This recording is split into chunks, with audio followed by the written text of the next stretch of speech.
Hari pertama aku duduk di meja itu. Jantungku berdebar seperti menanti ledakan yang belum tahu kapan akan meledak. Dengan name tag palsu tergantung di dadaku dan senyum tipis yang kupaksakan, aku menatap satu persatu wajah asing di ruangan, yang sebenarnya milik keluargaku. Dan saat itu aku bertanya dalam hati, sampai kapan aku bisa menyembunyikan siapa aku sebenarnya? Langkahku pelan menyusuri lorong panjang yang berbau baru. Lantai mengilap, dinding putih bersih, dan suara sepatu yang beradu dengan keramik menjadi satu-satunya teman dalam kecanggungan pagi ini. Aku menghela napas dalam-dalam, mencoba menenangkan degup jantung yang berdetak lebih cepat dari biasanya. Inilah hari pertamaku. Di tempat yang, ironisnya, sudah kukenal sejak aku kecil, tapi bukan sebagai pekerja. Perusahaan ini milik ayahku. Tapi hari ini, aku tidak datang sebagai anak pemilik perusahaan. Hari ini aku hanyalah Sinta Rahayu, staf administrasi yang baru direkrut lewat jalur umum, dengan nama belakang disamarkan dan riwayat pendidikan disederhanakan. Selamat pagi. Anda pelamar baru ya? Atas nama... Petugas resepsionis menyapaku. Ramah, dengan senyum yang profesional tapi hambar. Aku mengangguk sambil menyerahkan ID yang sudah dicetak. Ia melihatnya sekilas, mengetikkan sesuatu di komputernya, lalu berdiri. Sinta, ya. Silakan ke lantai 4, divisi operasional. Pak, Rio sudah menunggu untuk briefing awal. Nama itu disebut Rio. Aku mengangguk pelan, lalu menaiki lift. Sebelum pintu menutup, aku sempat memandangi pantulan wajahku di dinding logam lift. Riasan tipis, rambut yang ditata sederhana, dan ekspresi gugup yang tak bisa kusembunyikan. Bukan, waktunya ragu, Sin. Gumamku pelan. Kamu datang ke sini bukan untuk main-main. Lift berbunyi ketika mencapai lantai 4. Pintu terbuka, dan di depanku, deretan meja kantor mulai terlihat. Orang-orang berlalu lalang dengan ekspresi sibuk. Ada yang menyapa, tapi kebanyakan hanya melirik cepat dan kembali fokus pada layar monitor masing-masing. Permisi, saya Sinta, staf baru. Ucapku, agak ragu. Seorang wanita muda yang sedang mengetik menghentikan kegiatannya dan menoleh. Oh ya, kamu yang dari batch rekrutmen bulan lalu, kan? Yuk, ikut aku. Pak Rionya agak... Ya, gitu deh. Jadi jangan terlalu kaget kalau dia agak galak. Aku tersenyum kecil, mencoba mengabaikan nada sarkastik di akhir kalimatnya. Kami berjalan menuju ruangan di pojok dengan kaca transparan dan tulisan manajer operasional Rio W. Wanita itu mengetuk pelan lalu membuka pintu. Pak, ini staf baru, namanya Sinta. Di balik meja kerja, seorang pria sekitar akhir 20-an menoleh. Ia mengenakan kemeja biru tua dengan lengan digulung sampai siku, dasi longgar, dan wajah yang terlihat terlalu serius untuk pagi hari. Matanya menatapku tajam, seolah sedang menilai dari ujung rambut sampai sepatu. Duduk, suaranya datar, tidak ramah tapi juga tidak kasar. Aku menarik napas, lalu duduk di kursi yang tersedia. Apa kamu bisa kerja cepat? Aku mengerutkan kening, sedikit bingung dengan pertanyaannya yang langsung to the point. Akan saya usahakan, jawabku pelan. Usahakan saja tidak cukup di sini. Orang lambat bikin kerjaan kacau. Kamu di bagian administrasi laporan masuk. Mulai hari ini, kamu yang rekap semua data PO dan input ke sistem. Ada template-nya, kamu tinggal ngikutin. Tapi kalau sampai salah format atau salah input, aku langsung coret kamu dari tim. Aku menelan ludah. Ancaman itu jelas. Tanpa basa-basi, tanpa sapaan hangat, tanpa perkenalan lebih lanjut. Tanya aja ke Naya, dia senior kamu. Sekarang kamu bisa keluar. Aku berdiri dan mengangguk sopan. Baik, Pak.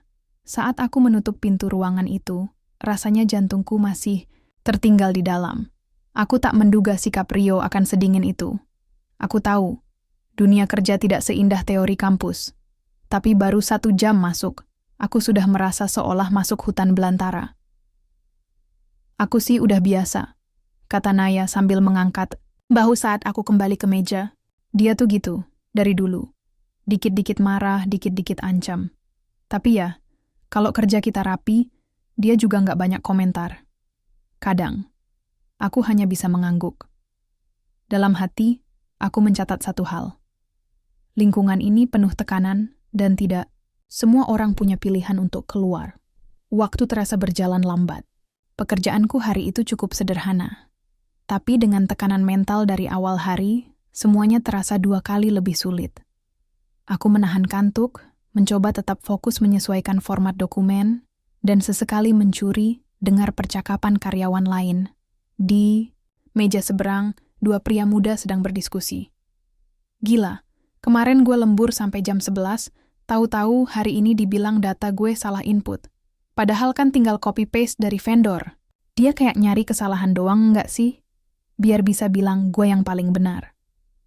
Aku pura-pura tidak mendengar, tapi hatiku mencatat semuanya. Perusahaan ini tidak seperti yang dulu dibanggakan ayahku. Ketika jam istirahat datang, aku memutuskan untuk duduk sendiri di pantry. Sambil makan bekal dari rumah, aku memandangi suasana kantor yang masih terasa asing. Suara tawa, keluhan, dan ketikan keyboard bersahutan. Aku ingin berbicara, ingin mengenal mereka lebih dalam, tapi aku harus hati-hati. Terlalu cepat membuka, diri bisa jadi bumerang. Aku membuka catatan kecil di ponsel dan menuliskan, hari pertama, manajer seperti tembok es. Tapi di balik sikap dingin, ada sistem yang retak. Mungkin, ini tempat yang tepat untuk memulai. Kupandangi layar sejenak, lalu kututup. Perutku masih terasa mengikat. Aku tahu perjalanan ini tidak akan mudah. Tapi justru itu alasannya aku ada di sini. Untuk tahu yang sebenarnya. Untuk mengubah yang salah. Tanpa nama. Tanpa kekuasaan. Hanya aku dan keberanianku sendiri. Hari kedua di kantor, dan perutku sudah terasa tidak nyaman bahkan sebelum sampai di gedung ini. Aku bangun lebih pagi, menyempatkan sarapan yang hambar karena pikiranku sudah penuh dengan jangan sampai salah input, jangan buat masalah, dan jangan menarik perhatian Rio. Sialnya, semakin keras aku mencoba tidak menarik perhatian, semakin besar godaan untuk memperhatikan semua hal kecil yang terjadi di sekitarku. Ketika aku masuk ke ruang kerja pagi ini, suasananya tidak jauh berbeda dengan kemarin. Meja-meja masih rapi dalam barisan sejajar, aroma kopi instan bercampur dengan parfum karyawan, dan suara printer yang mendesah dari pojok ruangan. Tapi ada sesuatu yang berbeda hari ini. Atau mungkin aku yang mulai lebih peka. Rio belum datang. Orang-orang terlihat sedikit lebih santai. Ada yang bercanda pelan, ada yang menyesap kopi dengan kaki dilipat ke kursi. Aku duduk di mejaku, menyalakan komputer, dan mulai membuka folder-folder laporan yang kemarin sempat kutinggalkan. Hari ini aku akan mengerjakan input PO dari divisi purchasing. Jumlahnya lebih banyak dan aku belum hafal struktur vendor mereka. Tapi aku tahu ini bagian dari proses Naya lewat di belakangku dan memberi isyarat kecil dengan dagunya. Kalau butuh vendor list, aku simpan di drive F, folder umum. Jangan repot-repot nanya Rio, bisa panjang urusannya. Aku tersenyum dan mengangguk. Aku tahu kamu baru, Sin. Lanjutnya, duduk di kursinya yang bersebelahan dengan mejaku. Tapi kamu kayaknya bukan orang biasa ya. Kalimatnya membuat tanganku berhenti di atas keyboard. Maksudnya, kamu tenang banget.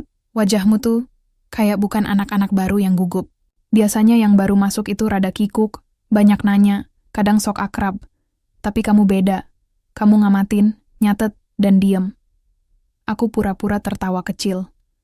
Aku cuma pengen kerja baik-baik, gitu aja. Dia menatapku beberapa detik, lalu mengangguk pelan. Ya udah. Tapi hati-hati. Ya. Di sini nggak semua orang bisa dipercaya. Kadang yang kelihatan ramah justru yang paling suka main belakang. Kalimat itu menggantung di udara. Aku ingin bertanya lebih jauh, tapi suara langkah berat mendekat dari arah lift. Ruangan langsung hening. Rio datang. Wajahnya datar, sedikit lelah, rambutnya agak berantakan seperti bangun kesiangan. Laporan rekap mingguan udah dikumpulin? Tanyanya, tanpa menyapa siapapun. Sudah saya kirim ke email Bapak tadi malam, Pak. Jawab salah satu staf. Rio hanya mengangguk. Tanpa menoleh, ia masuk ke ruangannya dan menutup pintu dengan suara klik yang cukup keras. Suasana kembali ke mode kerja serius. Aku melanjutkan pekerjaanku sambil sesekali mencuri pandang ke arah sekitar. Aku mulai bisa mengenali pola interaksi yang terjadi di sini. Ada kelompok-kelompok kecil. Ada yang saling berbisik ketika Rio keluar ruangan. Ada yang langsung meminimalkan layar begitu suara langkahnya terdengar. Semuanya tampak berjalan dengan pola takut. Dan di antara semuanya, ada satu hal yang membuat hatiku tergerak. Tidak ada yang terlihat bahagia bekerja di sini. Setiap wajah menyimpan lelah. Setiap tawa terasa dipaksakan. Waktu istirahat siang, aku memutuskan duduk di kantin lantai 2. Tempat ini sedikit lebih hangat, dengan jendela besar yang menghadap taman belakang gedung. Aku mengambil tempat di pojok dan membuka bekalku. Tak lama kemudian, seorang pria mendekat sambil membawa nampan makan.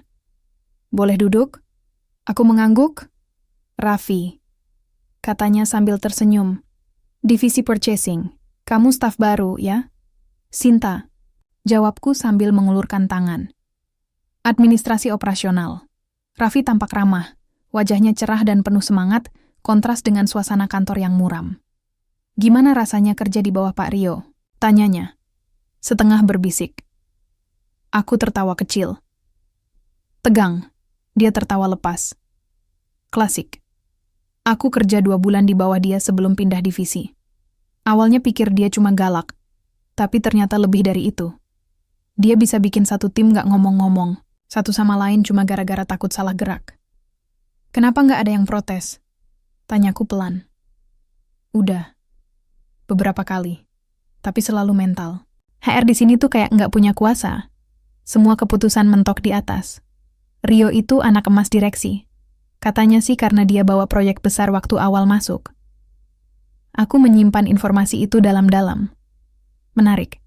Jadi Rio bukan sekadar manajer. Dia punya posisi strategis. Aku harus lebih hati-hati. "Dia selalu kayak gitu ke semua orang?" tanyaku lagi. Raffi menatapku sejenak. "Enggak. Dulu, dia sempat baik. Waktu awal-awal, dia bahkan suka ngajarin anak baru. Tapi sejak 1 tahun terakhir, dia berubah. Nggak tahu kenapa. Ada gosip sih. Dia sempat disakiti sama orang kepercayaan dia sendiri. Sejak itu, dia nggak percaya siapapun." Aku mengangguk pelan. Cerita itu membuatku makin penasaran. Rio, sebenarnya orang seperti apa? Sore hari, saat suasana kantor mulai lengang, dan beberapa orang sudah mulai pulang, aku masih duduk di meja, memeriksa ulang data hari ini. Aku tidak ingin membuat kesalahan, terutama karena laporan hari ini menyangkut klien besar. Tiba-tiba, seseorang berhenti di samping mejaku. Aku menoleh. "Rio, kenapa belum pulang?" tanyanya singkat. "Aku mau pastikan datanya benar sebelum dikirim," jawabku pelan. Ia menatap layar monitorku selama beberapa detik. "Jangan terlalu perfeksionis. Perusahaan ini nggak butuh idealisme. Butuh kecepatan dan hasil." Aku menggigit bibir bawahku. "Tapi, kalau cepat tapi salah, bukankah lebih buruk, Pak?" Dia diam. Tatapannya mengeras. Aku merasa jantungku melompat. Apakah aku baru saja menantangnya? Rio tidak berkata apa-apa lagi. Ia hanya membalik badan dan berjalan pergi, meninggalkan aroma parfum maskulin yang samar. Pintu lift terbuka dan tertutup dengan denting dingin. Aku terdiam. Itu bukan bentakan, bukan peringatan keras. Tapi ada sesuatu dalam tatapan matanya tadi. Bukan marah, bukan kecewa. Lebih seperti bingung, atau mungkin tertarik, aku tak yakin. Tapi satu hal yang aku tahu pasti, aku mulai menarik perhatiannya. Dan mungkin, itu awal dari sesuatu yang tidak bisa aku kendalikan sepenuhnya. Catatan hari ini. Aku makin yakin satu hal. Rio bukan hanya manajer yang arogan. Dia adalah cermin dari sesuatu yang lebih besar. Budaya kerja yang rusak, dan orang-orang yang terpaksa menyesuaikan diri agar bisa bertahan. Tapi aku juga tahu, semakin aku mencoba memperbaiki keadaan, semakin besar kemungkinan diriku ikut terbakar. Haruskah aku tetap melangkah? Hari ketiga. Aneh rasanya. Tubuhku masih merasa lelah, tapi pikiranku sudah bangun bahkan sebelum matahari naik. Ada semacam dorongan yang membuatku ingin segera datang ke kantor. Bukan karena semangat kerja, bukan karena nyaman, tapi karena aku mulai memahami betapa banyaknya yang harus kuamati di tempat ini. Setiap detik di kantor ini seperti membuka lembaran baru dari buku yang kususun sendiri. Buku yang belum selesai, tapi pelan-pelan mulai mengarah ke sesuatu yang lebih besar dari sekadar pekerjaan administrasi biasa. Pagi itu, aku datang lebih awal. Meja-meja masih kosong, hanya ada suara vakum cleaner dari lantai bawah dan aroma kopi dari pantry yang belum ramai. Aku duduk dan menyalakan komputer, membuka laporan sisa kemarin. Belum 5 menit aku mulai bekerja, seseorang masuk ke ruang operasional. Aku menoleh. Dan jantungku seakan berhenti sejenak. Rio. Dia juga datang lebih pagi. Tak seperti hari sebelumnya, hari ini penampilannya jauh lebih rapi. Kemejanya putih, dasinya terikat sempurna, dan rambutnya tersisir rapi ke belakang. Mata. Kami sempat bertemu. Tapi tidak ada kata. Ia hanya melirikku sekilas dan melanjutkan langkah menuju ruangannya. Tapi langkah itu cukup untuk membuat hatiku kembali berdebar. Kenapa aku harus merasa seperti ini? Aku mengalihkan pandangan ke layar, berusaha fokus. Tapi sulit. Karena pikiranku justru memutar ulang adegan tatapan mata singkat tadi. Jam 9 pagi, ruangan mulai ramai. Suara orang mengetik, derit kursi, dan percakapan kecil mengisi udara. Hari ini, jadwalku cukup padat. Selain menyelesaikan laporan, aku juga diminta Naya untuk membackup rekap invoice yang akan dikirim ke finance. Sinta, bisa bantu aku cek invoice vendor bulan lalu? Rio minta cross-check sebelum jam makan siang. Katanya sambil meletakkan setumpuk map di mejaku. Aku mengangguk. Oke, aku kerjain sekarang. Ketika aku mulai membuka file dan membandingkan dengan lembar cetak yang Naya berikan, aku menyadari satu hal. Ada selisih data. Beberapa invoice menunjukkan jumlah nominal yang berbeda dengan yang sudah diinput ke sistem. Aku mengecek 2 kali, lalu 3 kali, dan tetap sama. Instingku langsung bekerja. Ada yang tidak beres. Aku mendekati Naya dan menunjukkan temuan itu. Dia melihat lembaran di tanganku, lalu menoleh cepat. Dari vendor ini ya? Tanyanya pelan. Kamu yakin ini salah? Aku mengangguk. Dia terdiam sebentar, lalu menarikku sedikit menjauh dari meja. Sinta, dengar ya. Kalau kamu nemu selisih, data kayak gini, jangan langsung lapor ke Rio. Serius. Apalagi kalau itu menyangkut vendor yang, ya, dekat sama manajemen. Aku menatapnya. Tapi ini jelas-jelas salah input. Nilainya lumayan besar. Puluhan juta. Justru karena itu, bisik Naya. Kamu masih baru. Jangan cepat-cepat nyolot. Mau sampai kapan kamu bisa bertahan kalau langsung bikin sensasi? Aku menggigit bibir. Tidak enak rasanya tahu ada kesalahan dan harus diam. Tapi kan kalau dibiarkan, aku ngerti, Sin. Tapi bukan kamu yang pertama nemu ini. Sebelummu juga pernah ada yang protes. Hasilnya, dipindah ke gudang, tanpa alasan jelas. Intinya, jangan cari masalah. Aku terdiam. Hatiku bergejolak. Aku bukan datang ke sini untuk menunduk pada sistem yang rusak. Tapi aku juga tidak bisa ceroboh. Sampai kapan karyawan seperti Naya harus diam karena takut? Siang hari, aku naik ke rooftop gedung. Tempat itu sepi dan hanya sedikit karyawan yang tahu pintu aksesnya terbuka. Aku butuh udara segar. Butuh ruang untuk bernapas. Dari atas sini, aku bisa melihat pemandangan kota. Mobil-mobil kecil seperti semut, suara klakson jadi gema jauh. Tapi suara batinku lebih keras. Aku membuka catatan di ponsel dan menuliskan. Mereka bilang, jangan melawan sistem. Tapi kalau semua orang memilih diam, siapa yang akan mulai perubahan? Aku terdiam sejenak, lalu menambahkan, mungkin aku memang belum siap jadi pahlawan. Tapi aku juga tidak siap menjadi penonton yang bisu. Ketika aku turun kembali ke lantai 4, Rio sudah berdiri di depan meja kerjaku. Ngobrol sebentar, katanya singkat. Aku langsung merasa tenggorokanku kering. Apakah dia tahu soal invoice itu? Atau ada laporan tentang aku? Kami masuk ke ruangannya. Ia mempersilakan duduk, tapi aku tetap berdiri. Kenapa kamu tidak langsung laporkan temuan data invoice itu ke aku? Tanyanya tanpa basa-basi. Deg. Dari siapa Bapak tahu? Tanyaku, balik. Dia menatapku tajam. Bukan itu yang penting. Aku ingin tahu kenapa kamu memilih diam. Aku menggigit bibir. Tidak mungkin dia tahu dari Naya. Atau jangan-jangan dia melihat dari sistem. Aku ingin memastikan dulu datanya benar.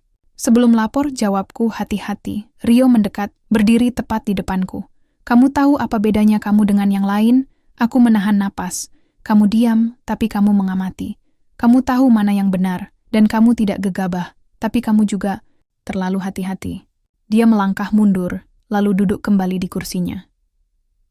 Aku sudah tahu soal selisih itu dari lama. Tapi aku ingin tahu siapa yang cukup jeli untuk sadar, dan kamu orang pertama yang tidak langsung lempar tuduhan. Aku menatapnya, bingung. Apa maksudnya, Pak? Kadang aku bersikap keras bukan karena ingin ditakuti, tapi karena aku harus tahu siapa yang kuat bertahan di sistem ini. Siapa yang berani berpikir sendiri. Suaranya berubah, lebih pelan, lebih manusiawi. Aku tak tahu harus menjawab apa. Ruangan itu terasa lebih sempit, udara lebih berat. Aku minta kamu tetap pantau invoice dari vendor itu. Jangan lapor siapapun, langsung ke aku saja. Aku mengangguk pelan, tapi pikiranku tak berhenti bertanya, apakah ini bagian dari permainannya? Atau apakah ini tanda bahwa dia mulai percaya padaku? Sore harinya, sebelum pulang, aku menemukan catatan kecil di mejaku. Kertas memo yang dilipat 2. Kalau kamu memang ingin berubah sesuatu, jangan sendirian. Tapi jangan salah memilih teman. Aku menatap sekeliling. Tak ada siapapun yang menoleh ke arahku. Tapi aku tahu, memo itu bukan main-main. Dan mungkin aku tidak benar-benar sendirian. Catatan hari ini. Aku mulai menginjak batas, antara kepercayaan dan kecurigaan, antara tanggung jawab dan pengkhianatan. Rio bukan sekadar manajer kasar, tapi juga teka-teki, dan setiap kata darinya kini jadi petunjuk baru. Aku belum tahu akhir cerita ini, tapi satu hal pasti, semakin dalam aku masuk, semakin sulit untuk mundur. Aku pernah membaca kalimat yang berbunyi, kebenaran itu seperti air. Ia akan mencari jalannya sendiri, meski terhalang tembok paling kokoh. Dan entah kenapa, kalimat itu terus terngiang di benakku minggu ini. Sudah hampir 1 minggu aku bekerja di perusahaan ini. Waktu yang singkat, tapi rasanya seperti berbulan-bulan. Setiap harinya menorehkan kejutan, dan tidak ada satupun yang bisa kutebak sebelumnya. Hari ini, aku tidak datang terlalu pagi seperti biasanya. Tubuhku terasa berat, bukan karena kelelahan fisik, tapi karena beban pikiran yang makin menumpuk. Rio mulai menunjukkan sisi lain dirinya. Naya memberi sinyal kalau aku tidak sendirian, dan invoice vendor itu masih menjadi misteri yang belum terselesaikan. Di balik layar komputer, aku mulai menyusun data dalam folder khusus. Bukan folder resmi perusahaan, melainkan folder pribadiku. Di dalamnya, aku merekam semua selisih data, semua kejanggalan, dan semua hal yang menurutku kelak akan menjadi bukti penting. Aku tahu aku harus hati-hati. Terlalu banyak orang yang menghilang begitu saja setelah terlalu banyak tahu. Jam 10 pagi aku dipanggil ke ruang meeting kecil di lantai 5. Rio sudah ada di sana, bersama 3 orang dari divisi purchasing. Salah satunya Raffi, yang sempat ngobrol denganku di kantin beberapa hari lalu. Aku menyapa dengan anggukan kecil, lalu duduk. Baik. Hari ini kita bahas sistem pembayaran vendor dan alur approval-nya. Saya ingin masukan dari sisi operasional, kata Rio, datar seperti biasa. Raffi mulai menjelaskan alurnya. Satu persatu, dia tunjukkan lembar-lembar invoice, flowchart approval, hingga prosedur verifikasi. Aku mencatat dengan teliti, berusaha menangkap setiap detail yang bisa jadi celah manipulasi. Vendor yang sama selalu mendapatkan prioritas pembayaran lebih. Cepat, kataku tiba-tiba menyela presentasi Raffi. Semua orang menoleh padaku. Apa maksudmu? Tanya Rio. Ada pola. Saya lihat dari data 3 bulan terakhir. Vendor X, misalnya. Rata-rata invoice mereka dicairkan dalam waktu kurang dari 1 minggu, tanpa koreksi. sementara vendor lain butuh waktu 2 minggu lebih, bahkan harus revisi. Raffi terdiam, matanya berpindah ke Rio seakan meminta isyarat. Vendor X punya hubungan kerja jangka panjang dengan perusahaan, kata Raffi akhirnya. Mereka dipercaya karena sudah terbukti konsisten. Aku mengangguk. Tapi bukankah seharusnya semua vendor diproses dengan prinsip yang sama? Rio mengangkat alis. Kamu mempertanyakan sistem? Aku menarik napas. Ini bukan saatnya takut. Saya hanya ingin memastikan semua berjalan adil, Pak. Karena sistem yang tidak adil lambat laun akan merusak fondasi perusahaan sendiri. Rio menatapku lama. Ruangan hening. Aku tahu nadaku barusan mungkin terdengar seperti tantangan. Tapi aku juga tahu, kalau aku mundur sekarang, aku hanya akan menjadi bagian dari barisan diam itu lagi. Lalu, tiba-tiba, Rio tersenyum. Bukan senyum, mengejek. Tapi senyum samar. Seperti seseorang yang baru saja mendengar sesuatu yang tidak ia duga, tapi diam-diam disukainya. Baik, katanya akhirnya. Mulai sekarang, saya tugaskan kamu untuk memantau alur verifikasi vendor. Langsung, lapor ke saya setiap minggu. Aku sempat terpaku. Apakah ini jebakan atau ini bentuk kepercayaan? Aku mengangguk pelan. Terima kasih, Pak. Raffi terlihat tidak nyaman, tapi ia tidak berkata apapun. Saat rapat berakhir, aku keluar lebih dulu. Di luar ruangan, Naya sudah menungguku. Kamu lagi-lagi bikin kejutan ya, katanya pelan. Aku tertawa kecil. Aku cuma bilang apa yang kulihat. Naya menatapku lama. Aku harap kamu tahu kamu sedang bermain dengan api. Sore harinya, aku menerima email masuk dari alamat tak dikenal. Isinya hanya 1 kalimat dan 1 lampiran. Berhati-hatilah. Tidak semua data sebersih yang kamu kira. Lampirannya adalah file Excel. Dan ketika kubuka, mataku langsung terpaku. Itu adalah daftar rekapan pembayaran untuk 5 vendor besar. Tapi yang membuatku kaget adalah nama akun internal yang memverifikasi semua invoice. Rio. Semua invoice vendor X, Y, dan Z lolos dalam waktu kurang dari 3 hari. Tanpa koreksi. Nilai invoice-nya fantastis. Tapi saat ku cek ulang dengan database laporan pengeluaran yang kuterima dari finance 2 hari lalu, jumlahnya tidak sinkron. Ada dana yang masuk, tapi tidak tercatat keluar. Seperti uang yang menguap. Begitu saja, aku mendadak pusing. Ini bukan hanya soal Rio yang perfeksionis atau sistem yang ketat. Ini bisa jadi soal korupsi internal. Tapi pertanyaannya, siapa yang mengirim data ini? Aku mencoba membalas email itu, tapi sistem memberitahukan bahwa alamat pengirim tidak aktif. Malam itu, aku pulang dengan kepala penuh pertanyaan.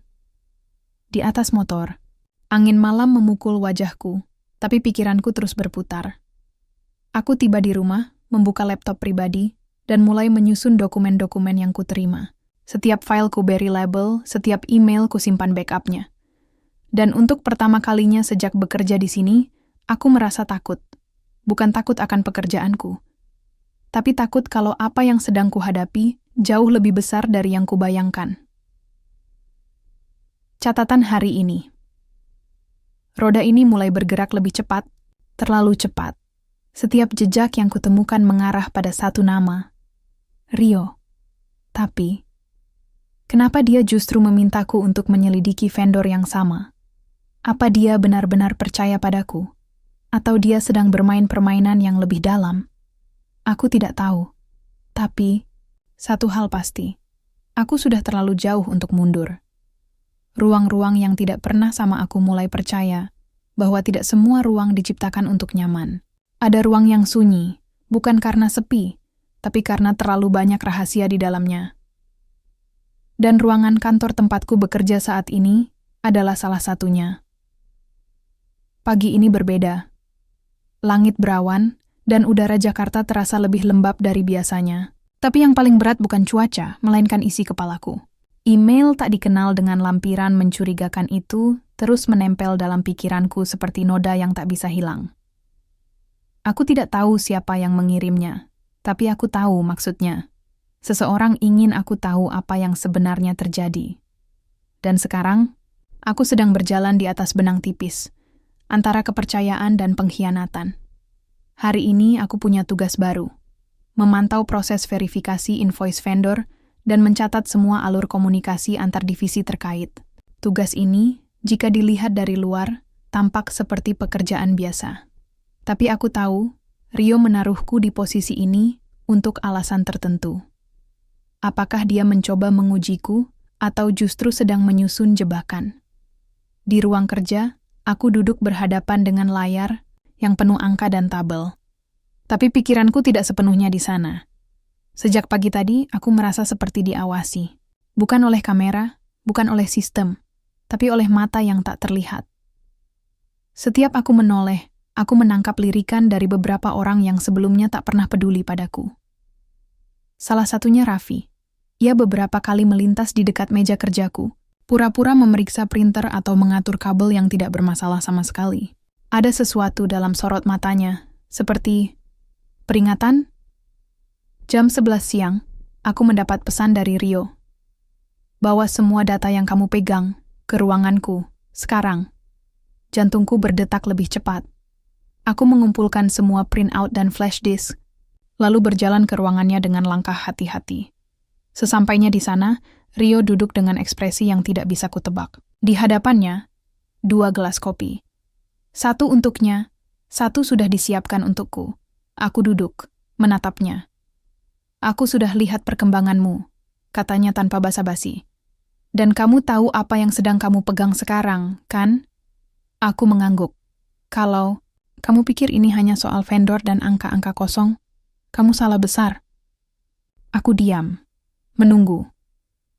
Rio berdiri, lalu berjalan ke arah jendela besar yang menghadap jalanan.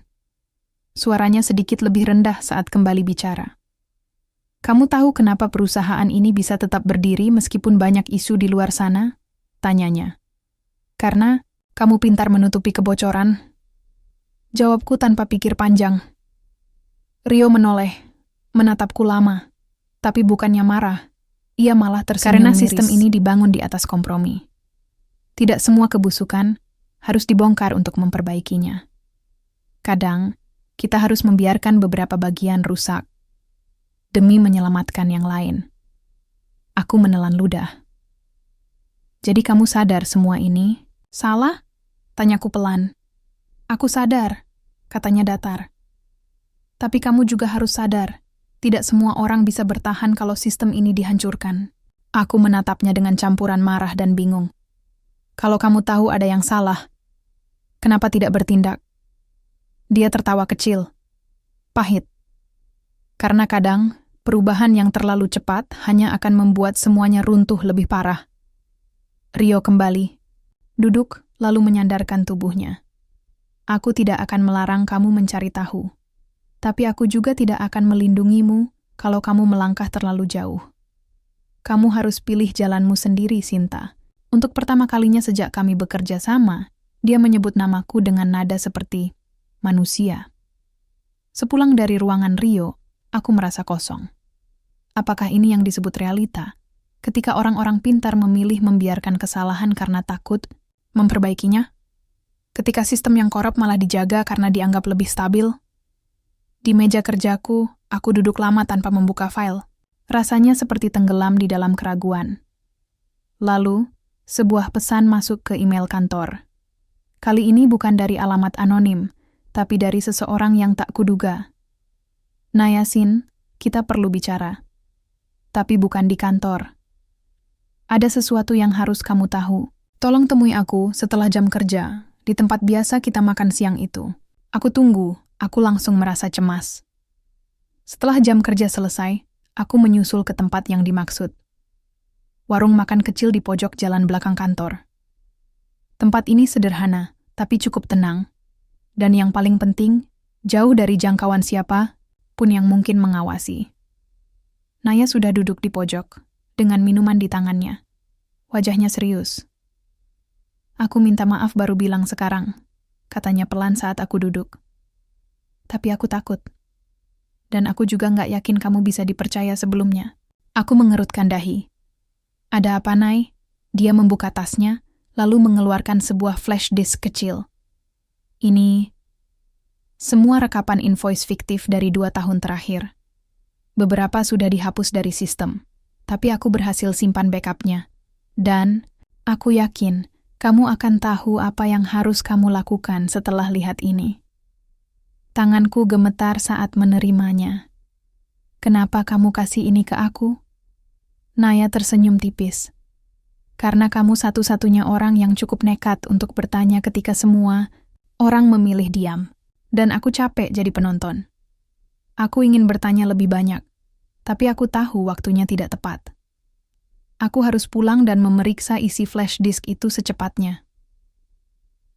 Malam itu, di kamarku yang kecil dan hangat, aku menatap layar laptop dengan detak jantung yang semakin kencang. Dan saat aku membuka isi folder pertama, aku tahu tidak ada jalan kembali. Di sana, ada ratusan file dengan nama vendor yang berbeda-beda. Semua memiliki satu kesamaan. Tanggal pencairan terlalu cepat. Tanda tangan, verifikasi sama dan nomor rekening yang ternyata milik orang dalam. Beberapa di antaranya, atas nama orang-orang yang kukenal. Termasuk Raffi.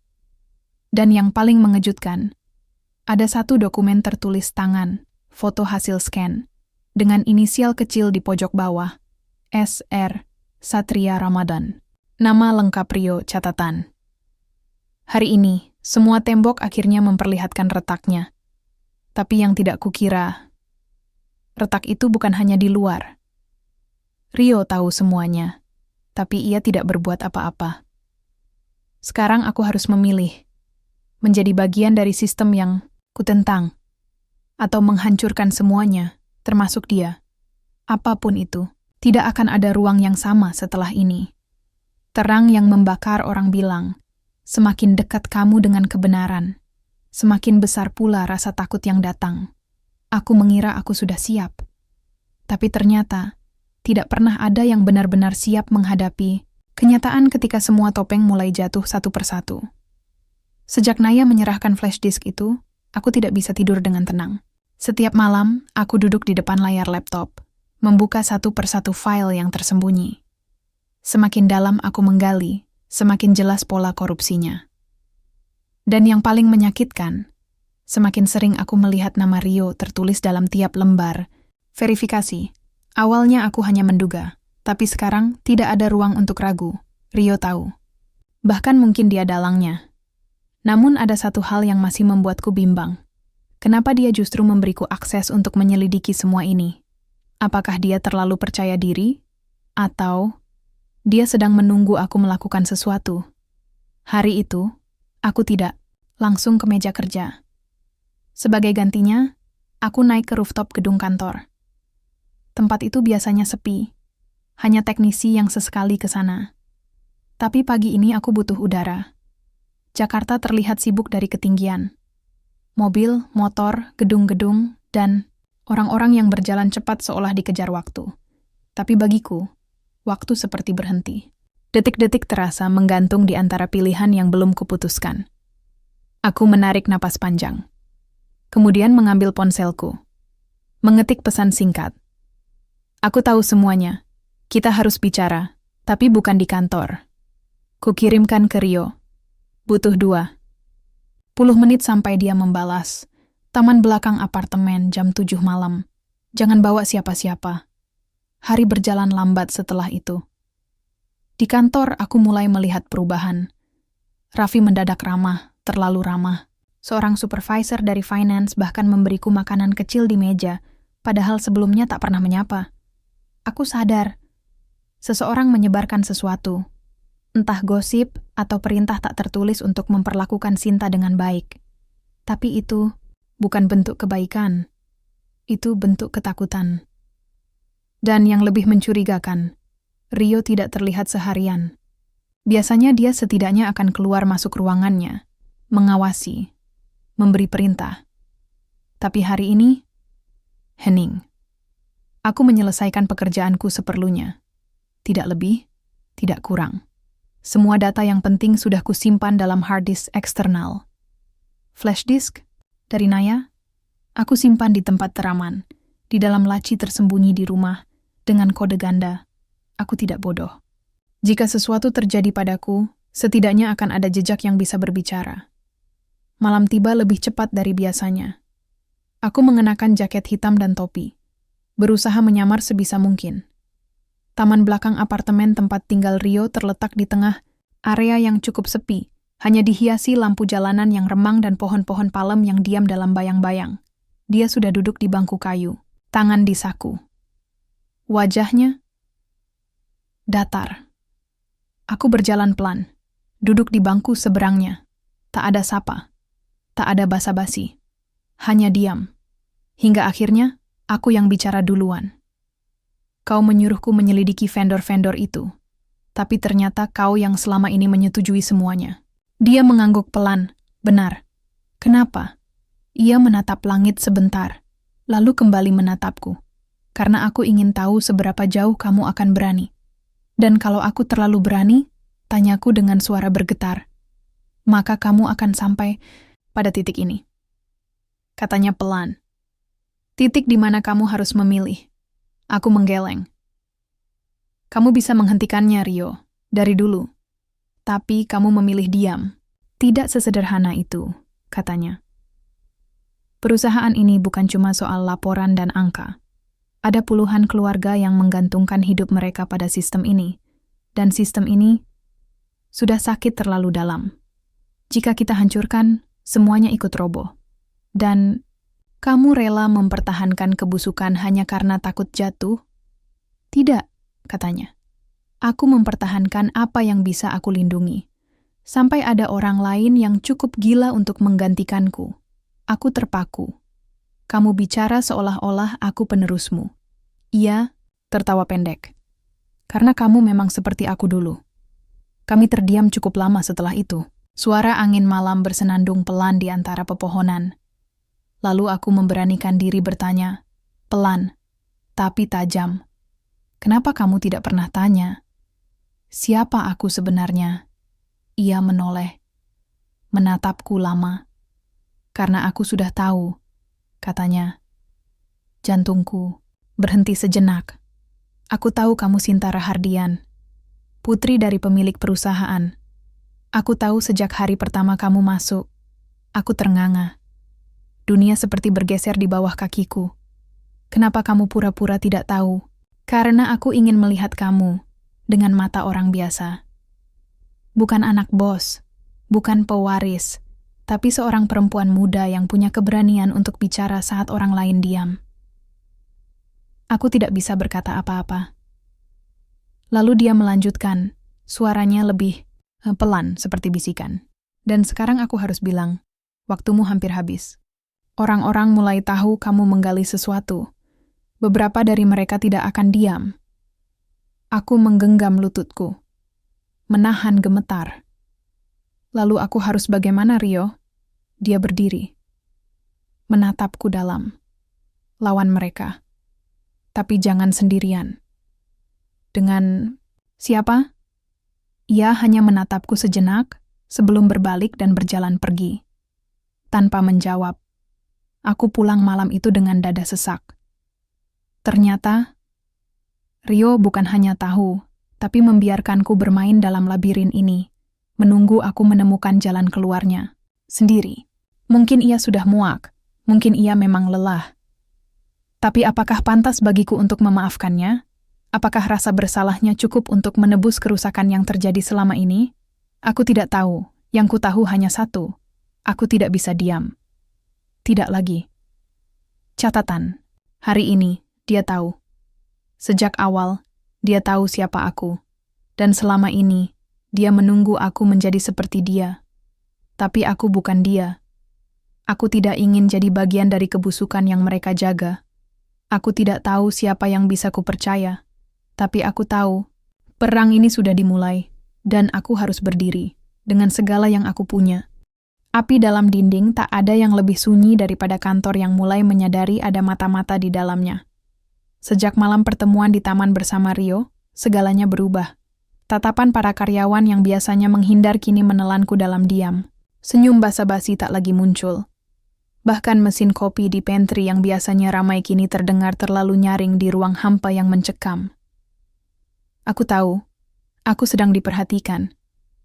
Bukan lagi hanya sekadar pengamatan biasa, tapi diawasi. Setiap klik, mouse, setiap file yang kubuka, setiap langkah kakiku di lorong, semua terasa seperti dipantau. Tapi aku sudah terlalu jauh untuk mundur. Dan yang paling penting, aku tahu apa yang harus kulakukan. Aku akan membuka semua ini, tak peduli seberapa besar risikonya. Hari itu, aku bertemu lagi dengan Naya. Di luar kantor, tentu saja. Kafe kecil di daerah Tebet jadi tempat yang kami anggap cukup aman. Di dalam tas, aku membawa satu salinan data, hasil rekapan sendiri dari semua file korupsi selama 2 tahun terakhir. Naya datang terlambat 15 menit, wajahnya tegang. Tanpa basa-basi, dia langsung duduk dan menggenggam tanganku. Sinta, kamu harus hati-hati. Aku dengar beberapa orang dari tim legal mulai cari tahu siapa yang buka-buka dokumen vendor lama. Aku khawatir mereka tahu kamu. Aku menarik napas. Dalam. Kalau mereka tahu, aku siap. Dia menatapku penuh cemas. Ini bukan cuma soal kehilangan kerja, Sin. Mereka bisa buat kamu kelihatan bersalah. Bukti bisa dimanipulasi. Nama kamu bisa dijadikan kambing hitam. Aku mengangguk. Aku tahu risikonya. Tapi aku juga tahu. Kalau aku diam, semua ini akan terus berlangsung. Kami saling diam sejenak. Lalu aku serahkan flash disk ke Naya. Ini. Aku sudah buat ringkasan dan semua dokumen pendukungnya. Aku butuh kamu simpan satu salinan. Kalau terjadi sesuatu padaku, kirim ini ke media. Naya menggeleng cepat. Jangan ngomong kayak gitu. Tapi aku menatap matanya dalam-dalam. Kalau aku hilang, Nay, kamu tahu harus apa? Dia akhirnya mengangguk. Air matanya menggenang. Sore itu aku menerima email dengan lampiran. Tidak ada teks. Hanya satu file PDF berjudul Memo Internal, Konfidensial, saat kubuka, napasku tercekat. Itu adalah memo perintah transfer dana ke rekening vendor fiktif dengan tanda tangan digital milik Rio. Bukan fotokopi, bukan scan, tapi file sistem asli, tercatat dalam jaringan internal. Aku menggulir ke bawah, dan di sana ada nama lain. Adrian, Direktur Keuangan. Selama ini, nama itu tak pernah muncul di laporan fiktif. Tapi di memo ini jelas tertera persetujuannya. Aku menutup file cepat-cepat dan segera mencatat IP pengirim anonim. Siapapun yang mengirim ini, dia ingin aku tahu bahwa Rio bukan satu-satunya. Sistem ini lebih busuk dari yang kukira. Keesokan, paginya, aku datang lebih awal. Meja kerjaku tampak normal. Tapi begitu aku duduk, aku tahu ada yang aneh. File yang kutinggalkan di folder offline sudah tak ada. Hard disk eksternalku hilang. Keringat dingin mulai mengalir di pelipisku. Aku tak bicara pada siapapun, hanya berusaha tenang. Tapi 10 menit kemudian, aku dipanggil ke ruang rapat lantai 8. Di sana, sudah duduk Adrian, Direktur Keuangan, bersama 2 orang dari legal dan 1 dari HR. Silakan duduk, Sinta, kata Adrian dengan senyum palsunya. Aku duduk, tegak, tegas, tapi jantungku berdegup secepat detik jam di dinding. Beberapa hari ini kami mendapat laporan adanya akses tidak sah ke data sensitif perusahaan, katanya datar. Dan kebetulan semua akses itu berasal dari akun komputer kamu. Aku tidak menjawab, hanya menatapnya. Salah satu orang dari legal menyerahkan map kepadaku. Di dalamnya, tangkapan layar, log aktivitas, dan foto. Foto diriku duduk di pantry, berbicara dengan Naya. Foto saat aku membawa tas besar minggu lalu. Foto dari CCTV. Adrian melanjutkan. Kami ingin mendengar penjelasanmu. Aku membuka map pelan-pelan, lalu menatap mereka. Kalau kalian tanya kenapa aku mengakses file itu, jawabannya sederhana, karena aku peduli. Salah satu dari legal menyela. Data-data itu tidak untuk diakses oleh level staff. Kamu tahu itu pelanggaran sistem informasi? Aku tersenyum kecil. Tapi pelanggaran etika jauh lebih besar daripada pelanggaran sistem. Bukan? Mereka diam. Aku menatap langsung ke arah Adrian. Kalian bisa tuduh aku, tapi aku punya salinan data-data itu. Dan aku tahu kalian semua bukan hanya tahu, tapi terlibat. Suasana mendadak dingin. Adrian mencondongkan tubuhnya ke depan. Kamu pikir siapa yang akan percaya sama staf kecil seperti kamu? Aku menghela napas. Kalian terlalu meremehkan aku. Beberapa jam kemudian, aku menunggu di lobi kantor sambil menggenggam surat panggilan investigasi internal. Mereka memberiku waktu 2 hari untuk menjawab semua tuduhan. Tapi aku tahu, maksudnya jelas, intimidasi. Aku baru saja akan berjalan keluar ketika sebuah tangan menarikku ke sudut lobi. Rio. Wajahnya gelap, matanya merah, entah karena marah atau tidak tidur. Kita harus bicara. Sekarang. Aku mengangguk. Kami kembali ke taman belakang apartemennya. Di sana, dia langsung menyerahkan sebuah amplop coklat besar. Ini dokumen persetujuan vendor-vendor dari Dewan Direksi, termasuk tanda tangan Adrian dan Pak Soeharto. Aku membelalak. Kenapa kamu kasih ini ke aku? Dia menatapku lama. Karena aku pikir, kamu benar. Aku menatapnya dengan campuran emosi yang tak bisa kusebutkan. Marah.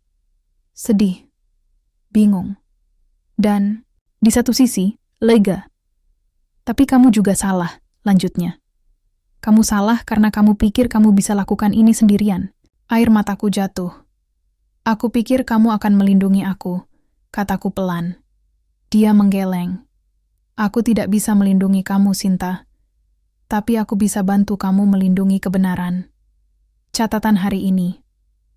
Mereka tahu. Mereka mulai menyerang. Tapi sekarang, aku tidak sendiri, api sudah menyala. Dan kali ini, aku tidak akan padam sebelum semuanya terbakar. Perang ini sudah dimulai.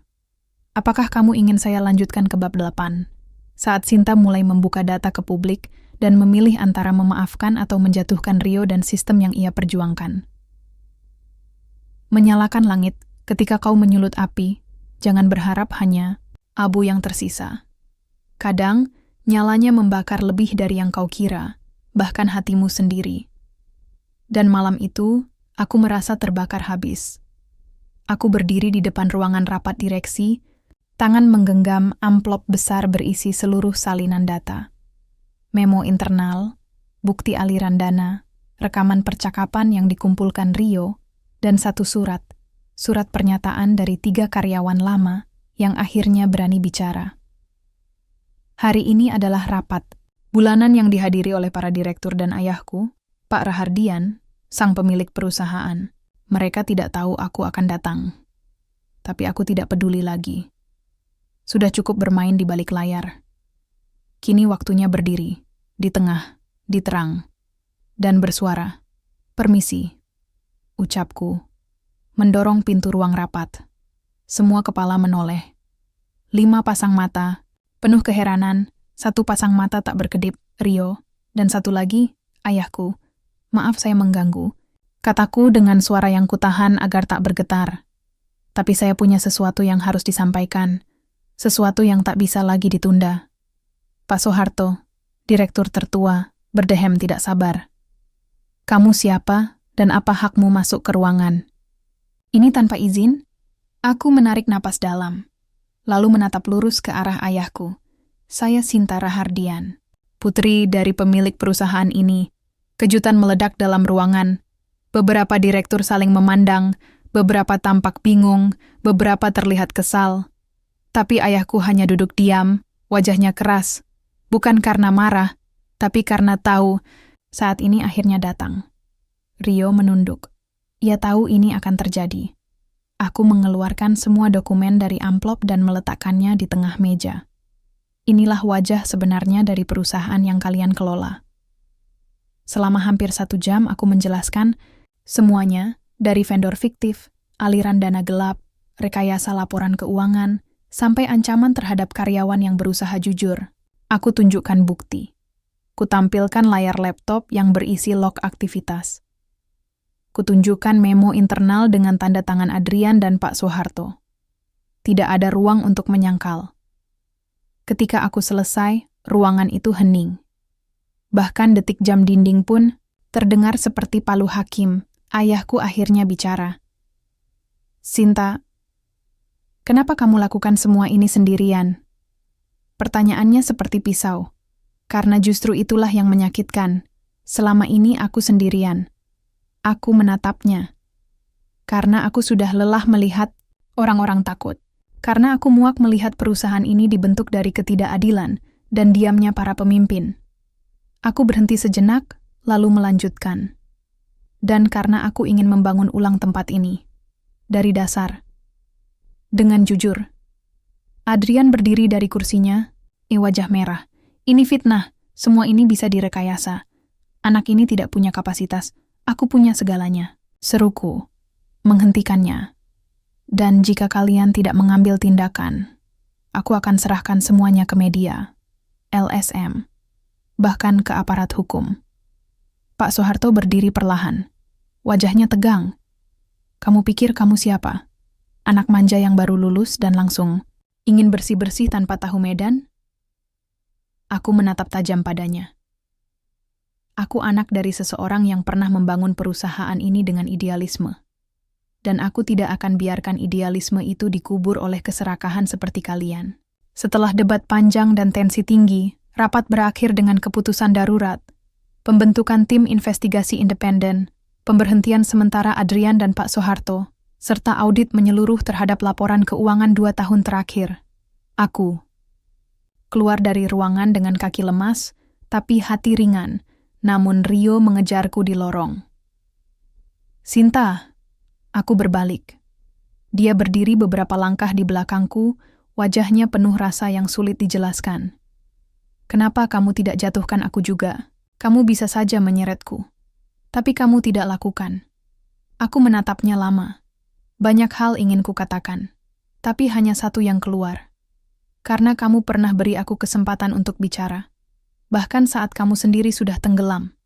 Dia menunduk. "Aku tidak pantas dimaafkan." Aku menggeleng. "Aku belum memaafkanmu. Tapi aku juga tidak akan menjatuhkanmu." Dia menatapku. Mata kami bertemu. Ada luka, ada harap, ada sisa-sisa yang mungkin takkan pernah utuh. "Kamu akan bertahan, Rio?" Dia tersenyum tipis. "Aku tidak tahu. Tapi aku akan coba bertanggung jawab." Aku mengangguk. "Kita mulai ulang, kalau kamu siap." Dia mengangguk pelan. Hari itu, langit Jakarta tampak terang, tapi ada sesuatu yang berubah. Bukan langitnya, melainkan aku. Untuk pertama kalinya, aku merasa memiliki suara, dan suara itu akhirnya menggema. Aku pulang ke rumah, duduk di teras dan menatap langit malam. Ayah menyusul keluar 1 jam kemudian. Duduk di sampingku tanpa berkata apa-apa. Lama, lalu akhirnya dia bicara. "Aku bangga sama kamu, Nak. Meskipun caramu mengejutkan." Aku tertawa pelan, tapi tak menoleh. "Ayah tidak marah?" "Marah," katanya. "Karena kamu terlalu keras kepala." Aku tersenyum, tapi juga bangga. Karena kamu punya sesuatu yang tak semua orang punya. Keberanian untuk menjadi tidak disukai. Aku menoleh menatapnya. Di matanya ada air. Di mataku ada luka yang mulai sembuh. Catatan hari ini. Aku bukan lagi hanya staf biasa. Aku bukan hanya anak pemilik perusahaan. Aku adalah suara dari semua orang yang pernah dibungkam. Dan hari ini, suaraku tak lagi sendiri. Hari ini, langit menyala. Bukan karena terbakar, tapi karena akhirnya ada terang. Dan itulah yang menantiku di minggu-minggu berikutnya. Sejak pembongkaran itu, kantor tidak lagi sama. Beberapa direktur mengundurkan diri secara sukarela, mungkin karena takut akan investigasi lanjutan. Beberapa lainnya dinonaktifkan hingga audit selesai. Pak Soeharto tidak muncul lagi. Rumornya ia mencoba kabur ke luar negeri, tapi sudah dicekal karena laporan resmi dari pihak hukum yang dikirim oleh tim ayahku. Adrian masih dalam proses pemeriksaan internal dan kini sedang dalam penahanan sementara. Yang tersisa hanyalah struktur, yang kropos dan karyawan-karyawan yang setengah percaya, ya setengah. Karena bagi mereka, aku bukan lagi teman kerja biasa. Mereka sudah tahu siapa aku. Dan lebih buruknya lagi, mereka belum tahu harus menganggapku sebagai apa. Beberapa hari setelah pengumuman resmi soal reformasi internal, aku berdiri di tengah aula utama, menghadap puluhan karyawan yang duduk tanpa suara. Aku, dengan blazer sederhana dan suara yang berusaha stabil, mencoba menyampaikan arah baru perusahaan. Mulai minggu depan, kita akan membentuk forum terbuka.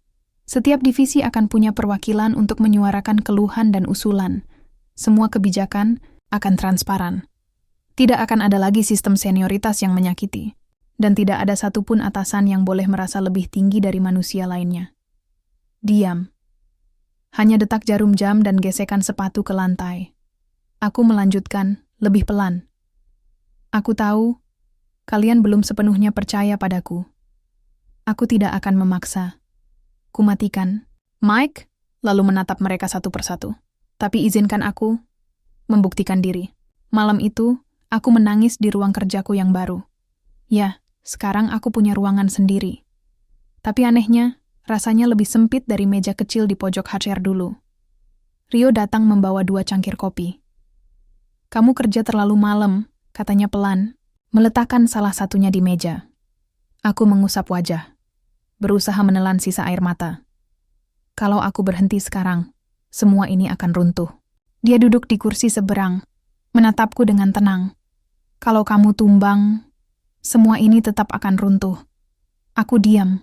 Kenapa kamu masih di sini, Rio? Tanyaku akhirnya. Kamu bisa keluar, memulai dari nol di tempat lain. Dia tertawa kecil.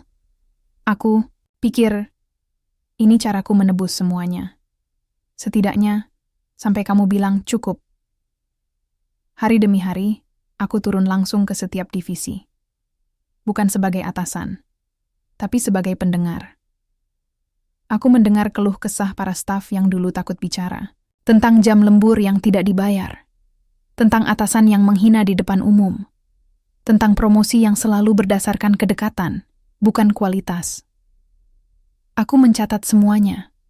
Bukan untuk formalitas. Tapi untuk mencicil kepercayaan yang pernah hancur. Sampai suatu siang aku menerima surat kecil yang diselipkan di bawah pintu ruanganku. Tanpa nama. Kami tahu kamu bukan malaikat, tapi kami juga tahu kamu bukan musuh. Jadi, mari kita bangun ulang rumah ini. Kami di belakangmu, walau masih diam. Aku menangis lagi malam itu. Sebulan berlalu, forum terbuka mulai berjalan. Beberapa ide karyawan direalisasikan, sistem penilaian diperbarui. Bahkan HR kini dipimpin oleh 2 orang, satu dari manajemen, satu dari perwakilan staf, agar suara bawah tak lagi teredam. Dan perlahan, senyum-senyum kembali muncul di pantry. Bahkan tawa kecil mulai terdengar di lorong. Tapi, Luka, tidak semua hilang. Naya mengundurkan diri.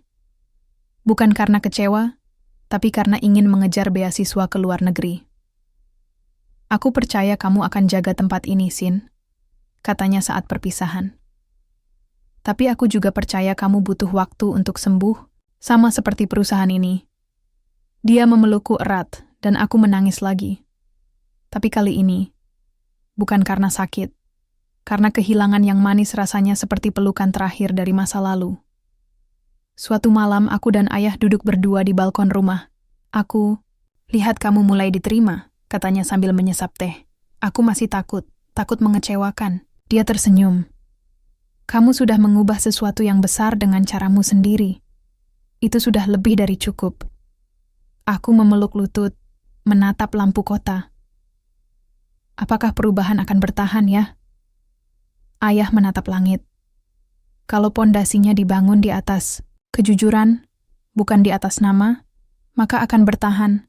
Tapi kamu harus rela dilukai berkali-kali sebelum temboknya berdiri. Aku mengangguk. Dan malam itu, aku menulis sesuatu di jurnal kerjaku. Catatan hari ini. Membangun kembali bukan soal memperbaiki apa yang rusak, tapi menciptakan ulang dengan nilai yang baru. Dan itu tidak instan, tidak indah. Tapi bila dilakukan bersama, itu mungkin. Ini bukan akhir, ini baru mulai. Tumbuh dari dalam semua cerita harus sampai di ujung. Bukan untuk berhenti, tapi untuk mengajarkan kita bagaimana melanjutkan. Dan inilah ujung ceritaku, atau mungkin awal dari yang sesungguhnya. Sudah lebih dari 3 bulan sejak hari aku menggebrak ruang rapat itu. Banyak yang berubah, bahkan terlalu banyak. Beberapa ruangan kantor kini dicat ulang, bukan hanya secara harfiah, tapi juga suasananya. Meja-meja staf tak lagi dipenuhi ketakutan, melainkan semangat kecil yang perlahan bertunas. Program mentoring berjalan. Forum dialog bulanan menjadi tradisi. Bahkan untuk pertama kalinya, manajer dan staf duduk dalam satu lingkaran yang setara, membahas keputusan bersama. Dan aku mulai menemukan ritme baru dalam peranku. Bukan sebagai anak pemilik perusahaan, bukan juga sebagai penyusup yang membuka aib, tapi sebagai seseorang yang mencoba memahami orang lain dan dirinya sendiri. Suatu pagi aku berdiri di depan kaca lift, mengenakan blazer putih, sepatu rendah, dan ID card dengan nama yang kini terpampang jelas. Sinta Rahardian, Direktur Pengembangan Budaya dan SDM. Aku tersenyum. Bukan karena jabatan itu, tapi karena makna di baliknya. Dulu aku berpikir kekuatan datang dari nama besar, koneksi, atau suara yang lantang. Tapi hari ini aku tahu, kekuatan sejati adalah saat kau memilih untuk tidak membalas kebencian dengan amarah, tapi dengan sistem yang lebih baik. Rio kini menjadi kepala tim pengembangan kinerja. Tidak semua orang setuju di awal, tapi dia menerima semua keraguan itu dengan lapang. Dia tak membela diri, hanya bekerja, diam-diam, jujur, dan sabar. Suatu hari, dia mengetuk pintu ruanganku. "Boleh bicara sebentar?" tanyanya. Aku mempersilakan. Dia duduk. Tidak ada catatan di tangannya, hanya satu kotak kecil berwarna biru tua. Aku tahu ini mungkin bukan waktu yang tepat, tapi aku ingin jujur, sepenuhnya. Aku mengernyit. Tentang apa? Dia menghela napas. Dulu, waktu sekolah, aku juga takut dengan bayangan nama besar, orang tuamu. Aku iri, aku marah pada dunia. Dan saat kita bertemu lagi di sini, aku pikir, mungkin aku bisa mengalahkanmu. Tapi ternyata aku kalah. Bukan karena kamu anak pemilik perusahaan, tapi karena kamu lebih berani. Dia menyodorkan kotak itu. Di dalamnya ada kalung sederhana, batu kecil biru di ujung rantai perak. Aku tidak tahu ini apa maknanya buatmu. Tapi bagiku, ini simbol bahwa aku tidak akan lari lagi. Tidak dari pekerjaan, tidak dari tanggung jawab, dan tidak dari kamu. Aku terdiam. Jantungku berdetak lebih cepat, tapi pikiranku tetap tenang. Rio, ini bukan tentang hadiah. Ini tentang hati. Dia mengangguk. Aku tahu, dan hati tidak bisa dipaksa. Aku menggenggam kotak itu. Tersenyum. Kalau begitu, kita mulai dari teman. Tapi yang jujur, kali ini, dia tertawa kecil. Kesepakatan yang baik. Hari-hari berikutnya berjalan seperti hidup yang biasa. Tapi aku tahu, ini adalah jenis biasa yang dulu kuimpikan. Aku mulai melatih para leader muda untuk membangun empati. Aku menginisiasi program cuti tambahan untuk kesehatan mental. Bahkan, setiap Jumat sore, kami membuat sesi bebas. Siapapun bisa naik ke panggung kecil dan membagikan cerita mereka tentang pekerjaan, hidup, atau luka yang masih sembuh. Di sesi itu, aku juga ikut berbicara. Kali pertama aku naik ke atas, panggung, semua hening. Aku bicara pelan. Aku pernah marah pada sistem ini. Tapi sekarang, aku belajar bahwa marah tidak cukup. Yang dibutuhkan adalah keberanian untuk tetap tinggal dan memperbaiki. Lalu aku menatap mereka satu persatu. Dan aku berterima kasih karena kalian memilih tetap tinggal bersamaku. Tepuk tangan pelan, tapi hangat. Dan di dalamnya, aku merasakan sesuatu yang tak bisa dibeli. Kepercayaan. Sore itu, sebelum pulang, aku berjalan sendirian ke taman kecil di belakang kantor. Taman itu dulu tak terurus. Sekarang, penuh bunga dan bangku kayu yang nyaman. Aku duduk, menatap langit sore. Angin meniup rambutku perlahan. Dan aku membuka buku catatanku untuk menulis satu catatan terakhir. Catatan. Hari ini, tidak semua luka harus disembuhkan. Sebagian luka cukup dirawat. Agar tumbuh sesuatu yang baru di atasnya. Aku datang ke perusahaan ini sebagai Sinta yang penuh tanya. Aku berdiri hari ini sebagai Sinta yang tak semua jawabannya. Sempurna, tapi tahu harus kemana melangkah. Perusahaan ini belum sempurna, aku juga belum. Tapi setiap hari, kita melangkah sedikit lebih baik. Dan mungkin, itu sudah cukup.